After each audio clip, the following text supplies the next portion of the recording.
옛말에 몸이 천냥이면 눈은 900냥이라는 말이 있습니다.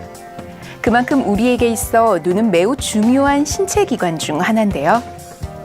피부나 뼈 혹은 다른 내부 장기와 달리 눈은 그 생김새와 구조도 매우 독특할 뿐만 아니라 생성 과정도 참 특이합니다.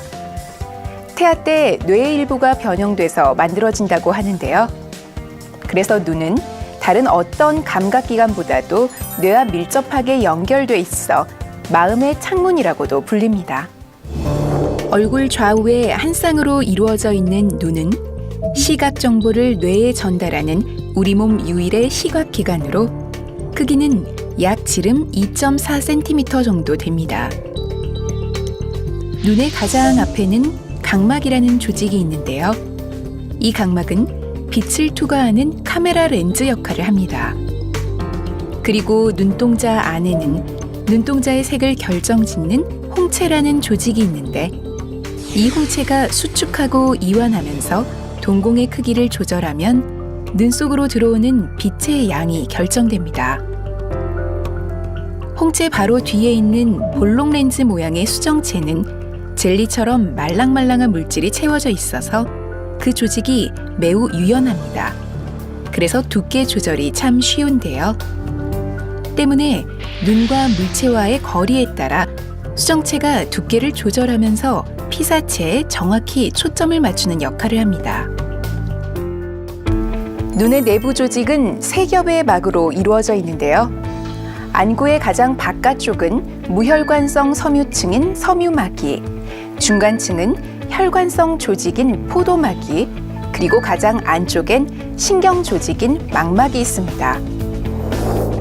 가장 바깥층인 섬유막은 앞쪽은 각막, 나머지는 공막으로 되어 있습니다. 섬유막의 약 80% 정도를 차지하는 공막은 근육이 붙어 있어서 위, 아래, 그리고 좌우로 눈이 쉽게 움직일 수 있도록 조절해 주는데요. 우리가 흔히 흰자라고 알고 있는 이 공막은 조직이 강하고 질기기 때문에 안구의 형태를 유지하고 보호하는 역할도 합니다. 안구벽의 중간층인 포도막은 앞쪽은 홍채, 뒤쪽은 맥락망으로 이루어져 있습니다. 혈관이 풍부해 안구의 영양 공급원이기도 한 맥락막은 염증이 자주 발생하는 부위이기도 합니다.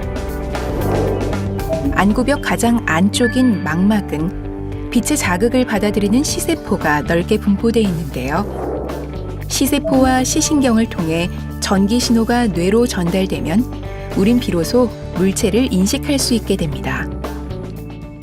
우리 눈의 구조는 카메라와 매우 흡사하고 그만큼 또 복잡합니다. 각각의 기관은 하는 역할도 모두 다르기 때문에 그중 하나만 문제가 생겨도 우린 민감하게 증상을 느끼게 됩니다. 노화로 인해 수정체의 탄력이 감소하기도 하고 수정체가 혼탁해지면 백내장이 오기도 하며 안압이 정상보다 높으면 녹내장이 생길 수도 있습니다. 또 안구의 길이가 길어 초점이 망막 앞에 맺히는 근시안이나 반대로 안구 길이가 짧아서 초점이 망막 뒤에 생기는 원시안, 각막이 매끄럽지 않아 굴절의 이상이 생기는 난시안 등이 발생하기도 하는데요. 때문에 눈에 어디에 문제가 있어서 증상이 나타나는 건지 정확하게 진단을 받아 치료하는 것이 좋겠습니다. 우리 눈은 수면 시간을 제외하고는 하루 종일 기능을 하기 때문에 피로도가 매우 높은 기관 중 하나입니다. 특히 요즘엔 컴퓨터나 스마트폰을 많이 하기 때문에 나도 모르게 오랫동안 눈을 깜빡이지 않는 경우가 참 많은데요. 그러다 보면 눈이 쉽게 건조하고 피로해집니다. 따라서 스마트폰을 30분 정도 사용하면 10분 정도는 먼 곳을 바라보거나 눈을 감은 채 조금 쉬는 것이 좋습니다. 또 의식적으로 눈을 자주 깜빡이거나 가습기를 틀어서 습도를 유지하는 것도 눈 건강에 큰 도움이 됩니다. 방부제가 없는 인공 눈물을 넣는 것도 한 방법인데요.